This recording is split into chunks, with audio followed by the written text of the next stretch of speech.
Magandang buhay mga kaaraw. Everyday nagising is a blessing. Thank you Lord sa magdamag sa maghapon. At maayos ang magdamag maghapon at medyo sumisikat ang araw. Ito, bibisitahin daw muna itong kanyang mini garden dahil madami na siyang punlang mga kamatis mga kaaraw. Nawa ay gumanda uli ang aming hardin na maliit dito sa trabaho. Lumabas lang kami din sa hardin ng kaunti para tingnan at diligin yung kanyang mga tanim na kamatis mga kaaraw.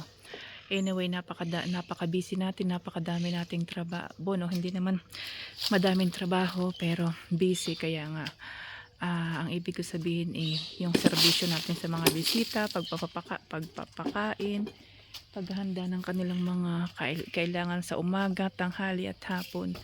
Anyway, ngayon naman ay medyo makulimlim at hindi na siya umuulan, pero bukas nga may pakain uli kami na 17 na mga pare ang aming pakakainin bukas. Kaya tuloy-tuloy lang ang blessing, tuloy-tuloy lang ang magandang buhay, magandang trabaho.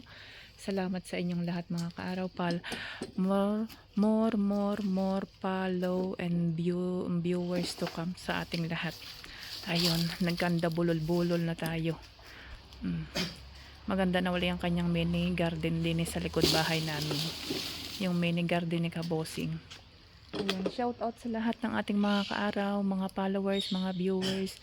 Pasensya na kayo, talaga ang tagal natin bago nakapag-vlog, mini vlog. Kaunting pasilip lang po ito dito sa aming hardin uli. At ang aming paligid ay talagang berdeng-berde na uli.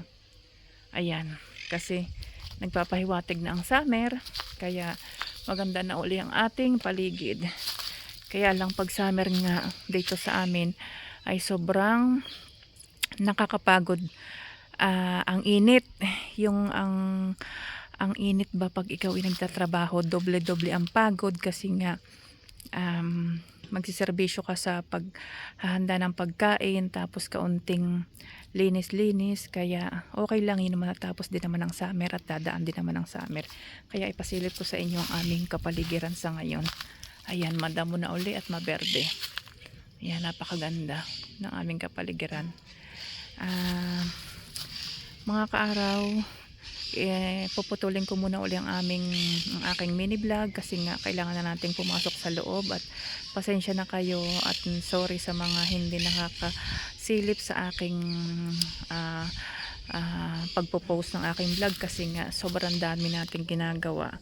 At nawa ay malampasan natin ang ating mga pagod sa buhay at ang ating mga problemang pinagdadaanan ko, tulad po ng sabi ko, kahit lagi tayong nagigipit, laban lang at meron darating na blessing at tao na gagamitin si Lord para malutas na natin ang ating pangangailangan, lalo na sa salitang pera o sa mga pangangailangan natin sa pera. Ayun. Salamat po ng marami mga kaaraw. Hanggang dito lang. Magandang buhay. Salamat Lord.